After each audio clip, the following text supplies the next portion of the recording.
Hey everybody, I'm Sam. This is Paranormal Scotland. It's a beautiful Friday afternoon, and I was just out and about and had to come out here and film this. You'll see a hillock in the background of the picture here, and that's a very famous site, or infamous as the case may be. That is Macbeth's Hillock. Those of you who have read Shakespeare's play or have gone to see it somewhere, this is the place where Macbeth allegedly met the three witches. You know, double, double, toil and trouble, cauldron, or fires burn and cauldron bubble. Those three witches that are so important in the play. And they really, those witches probably didn't exist, although in a few weeks or a few days, I'll film you something else about them. But the thing is, one is that the whole story of Macbeth is based in truth. But you know, we think when we look at Hollywood, we see all the Hollywood films, and we see all the stuff that they put out, and the way they do history is, you know, it's always based on a true story or inspired by real events. And then they just, you know, blow it all out of proportion. They didn't invent that. Shakespeare did that a long time before Hollywood ever came up with the idea. And there really was a Macbeth. He didn't meet any witches, and he didn't murder Duncan. Let me tell you the real story, and then we'll come back to why we're here. Macbeth was the governor, we'll say, of this whole Moray district in Scotland. He was born just north of Inverness in a place called Dingwall, and he was governor of this whole area. We're about 23 miles from Inverness here. We're next to the village of Forres. Technically in Brodie, which is got a beautiful castle. But in 1040, Macbeth wanted to be king of Scotland. His cousin Duncan was king. And they had a battle just about 15 miles east of here in the village of Forres. I'm wondering, of course, if the wind is going to be too much. Anyway, it wasn't the village of Forres. Near the village of Elgin, which is kind of the capital seat of this Moray district now. They had a battle where Duncan was killed by Macbeth, and Macbeth became king. Again, that's 1040. Duncan was never loved as a king. He was kind of inept, and Macbeth was a good king. He was a wise king, and he was king for 17 years.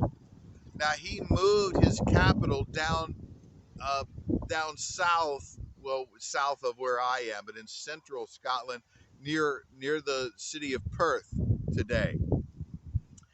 And in 1050, his major enemy, who was Malcolm, the son of Duncan, actually defeated him in battle. But for 7 years, Macbeth remained as the king. He was finally defeated and killed by Malcolm, the son of Duncan, in 1057. And that's what really happened. It was all very dramatic, it was all very exciting, and it was all very real. But somehow, Macbeth picked up the real story along with the legends of the occult and witchcraft that were so prevalent here in this part of Scotland. I call Forres the Salem, Massachusetts of Scotland. Now, there are some other cities that would uh, try and compete with that, but the legends of witchcraft go way, way back in Forres. Way back before this 1040 battle between Duncan and Macbeth. And we're going to explore that a little bit in a future episode. But Shakespeare took those legends and he combined it with a history, and he created the play that we all know and we all love. It's kind of disappointing when you hear the truth, when you hear what really happened. But when you dig a little bit deeper and you see that Macbeth's Hillock is based on a real place, a place where witchcraft was rife, a place where pagan worship was real.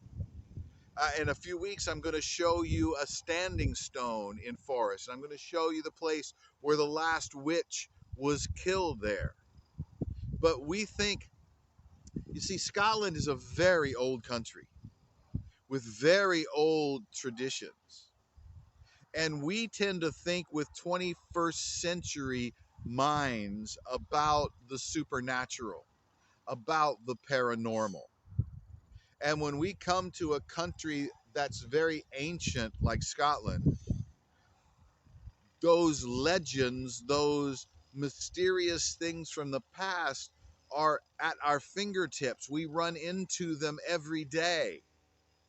Now, I'm going to contend that that's true in America as well.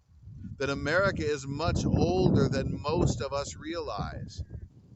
Because you see, we only have the history written from 1492, from the 1500s and the Pilgrim Fathers. But the Native Americans have their oral traditions that go way, way back, much further.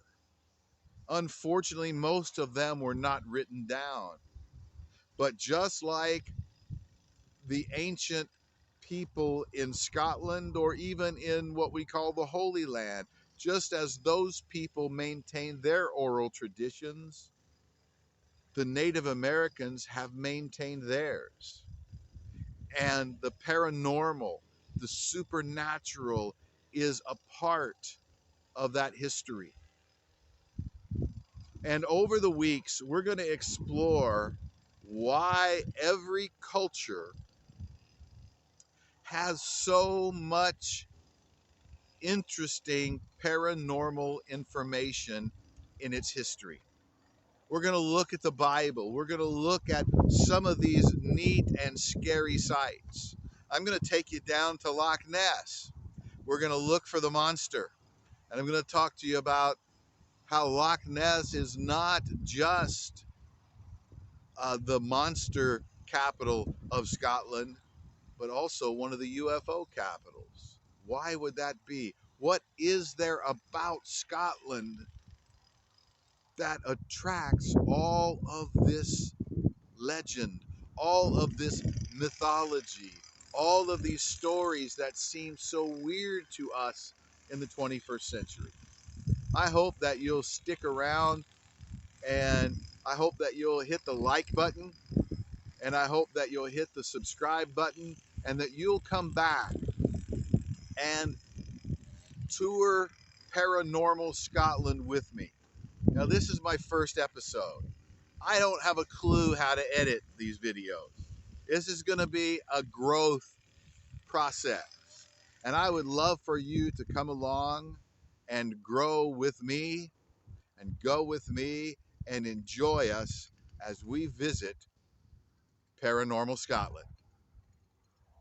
You all have a great day.